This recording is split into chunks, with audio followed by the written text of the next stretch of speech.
So we started out after our first ultrasound. We were told that I have a 2-vessel cord, and which you usually have 3. So the fear there is like stillbirth, the baby doesn't get enough nutrients or enough oxygen. And then on top of that, we had, they had kind of flagged the baby's kidneys because they said they didn't look very good. They looked dilated. And then because of those 2 things, they said that they really encouraged genetic testing because they thought there was going to be a genetic anomaly that would make everything a higher risk, which was really scary. And again, I know a lot of people have seen our videos and misunderstood our intention behind it. And all I can say is, like, coming off of a miscarriage, having knowledge or like pretty much no knowledge of how this whole thing works, and being told there were 3 things we needed to be worried about. Our celebration when those results all came back and we could cross off 2 of the 3, we celebrated because to us it meant our child had a greater chance of making it into our arms. And I know, like, the misunderstanding has been like we celebrated that our child didn't have a genetic anomaly, and that was not it. We are the type of people who would love our child the same no matter what God hands us. But for us, it was just this desperate fear of we don't want to lose another child. And to see the concern on the doctors' faces and everything, and to see the second time around when tests came back negative and the doctors were excited, to us it just kind of gave us more hope. So I never meant to offend anyone. I was just, I'm just a new mom that is worried for my child. So baby's good now. We still have 2-vessel cord. So I still go in every 4 weeks to get monitored to make sure the baby's growing and getting enough oxygen and their heart's beating and their brain is working and everything's good. And so far, knock on wood, everything's been good. It's not, we haven't crossed the finish line yet, but one day at a time. 2 years ago when we lost our first baby, again, kind of just a trait that gymnastics instills in you is this, like, nothing can break you mentality. Like, you hide the pain, you always have a smile on your face, and you just don't acknowledge it. And I tried to take that mentality when the miscarriage happened, and I was like, I'm fine, but I was pretty broken inside.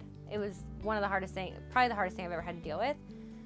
And I just didn't know how to heal. I didn't know, like, where to even begin, and I'm not the kind of person that asks for help, which is very stubborn of me. I should.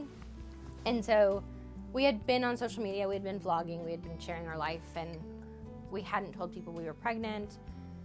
And I just had this crazy idea. I was like, I want to share it. And my husband got very protective, and he's like, I think this is something we should keep between us. And I don't know why I was so adamant, but I was like, no, I really want to share it. And I think it was, at the time, I needed a community behind me. I needed, post after post after post to read, to, like, help me figure out how to deal with what I was dealing with. And it was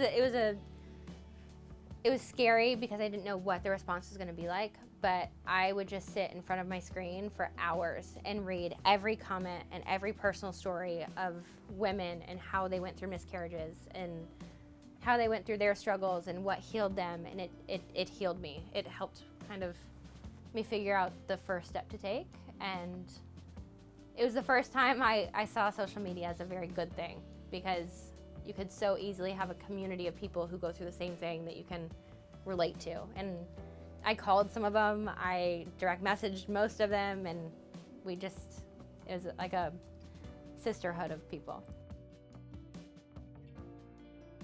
The miscarriage definitely brought us a lot closer together. It was a really hard learning experience for us, especially after. Right after we miscarried, I was in a very emotional and vulnerable state where I was like, I want to try again. I want to have a baby right now, and I'm ready. And my husband was kind of in the mentality and mindset of like, no, you need to heal. You're too emotionally vulnerable at the moment. We need to wait. And that caused a lot of tension between our marriage. Not like it was ever on the rocks, but it was just, when you're not on the same page with kids, it can cause a lot of tension in a relationship. And we finally got on the same page with it again, which is great. But it just puts it's so emotional and it's so taxing, and you don't really know how to navigate those waters. So that was hard, but it's good now.